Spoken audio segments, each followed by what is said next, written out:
No Concursando de hoje, você vai aprender dicas de como se dar bem numa prova oral. Está no ar o Concursando. Eba! Como driblar o medo? O medo numa prova oral, ele é super justificável por conta do medo da avaliação. Então, o candidato, quando está ali, a primeira parte que ele pensa é que aqueles examinadores estão avaliando e muitas vezes o pensamento é que vai ver todos os defeitos ou tudo aquilo que ele não sabe. E é exatamente o contrário, porque o examinador está ali para ajudá-lo. Se ele chegou até a prova oral é porque o conteúdo já foi avaliado e ele sabe muito do que está falando. Mas é entender que não se envolver e não deixar esse medo crescer vai ajudar, vai fazer com que a desenvoltura dele seja muito melhor. E como também a gente pode considerar que quando a pessoa vai para uma prova oral, ela deve também ir preparada, não só do ponto de vista técnico, mas também quanto à questão comportamental. Então, como qualquer etapa de um processo de seleção ou de recrutamento, a pessoa pode se preparar. Então, ela pode treinar em casa, posturas, formas de falar, abordagem do conhecimento. Isso tudo contribui também para a pessoa ter sucesso na sua prova oral. E a roupa interfere?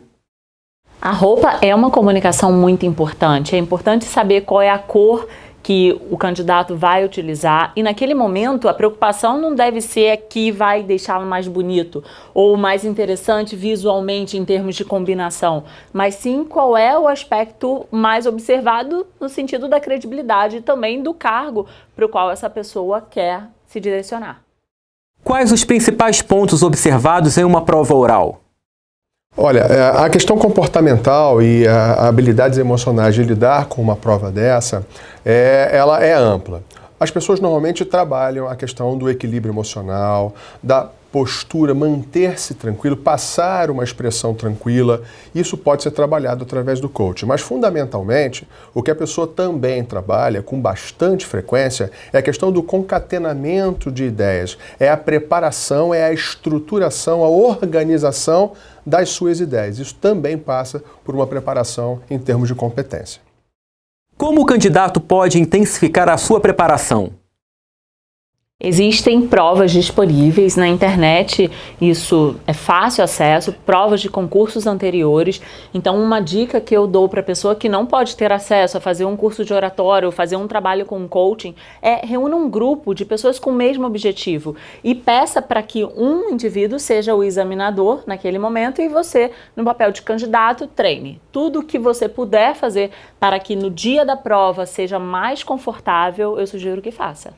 O que a Kátia comentou é muito interessante porque realmente a excelência ela vem com o hábito. Então, como eu havia comentado, a questão do treinamento, da repetição, isso é muito importante. Então, a pessoa que simula a situação da prova oral ou de qualquer outra prova, também do ponto de vista comportamental, também do ponto de vista da habilidade emocional de lidar com aquele momento de tensão, de pressão, de ansiedade, isso também pode contribuir para o sucesso. Qual é a maior dificuldade em uma prova oral? Eu tenho um caso que serve como exemplo de uma aluna que passou em primeiro lugar para a magistratura federal. Ela passou em primeiro lugar na prova escrita e foi reprovada na prova oral por conta de uma inabilidade de comunicação.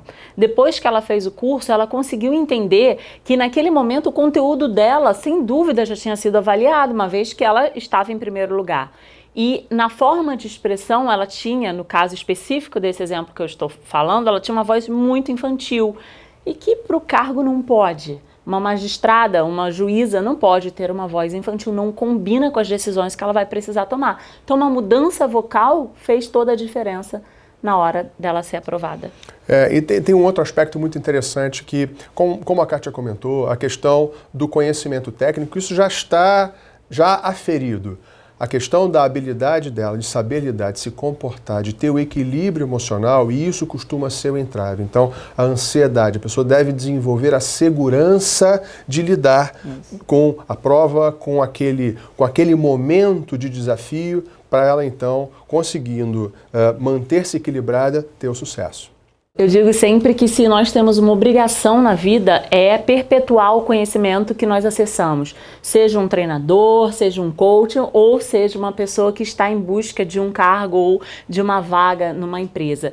Então essa é uma obrigação. E se essa é uma obrigação, se eu preciso compartilhar aquilo que eu sei, que seja feito da melhor forma e que eu tenha forças e regras e recursos para não permitir que esse medo, que é um medo que nós nascemos com ele, medo da opinião do outro, bloqueie toda essa minha habilidade de expor o conhecimento. Então, que a partir de hoje, vocês que estão nos assistindo aí, pensem nisso. É uma obrigação compartilhar aquilo que você sabe.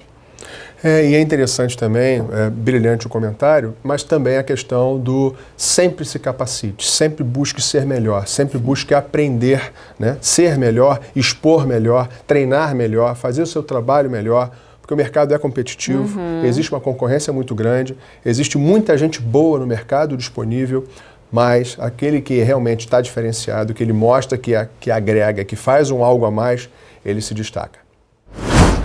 E aí, gostou do programa? Então a gente espera que você pegue toda essa informação e coloque em prática para então conseguir a sua aprovação, passando por prova objetiva, por prova discursiva e também no grande momento da prova oral.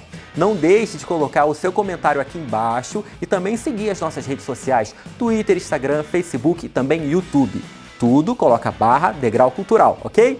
Um abraço e até o próximo programa. Tchau, tchau!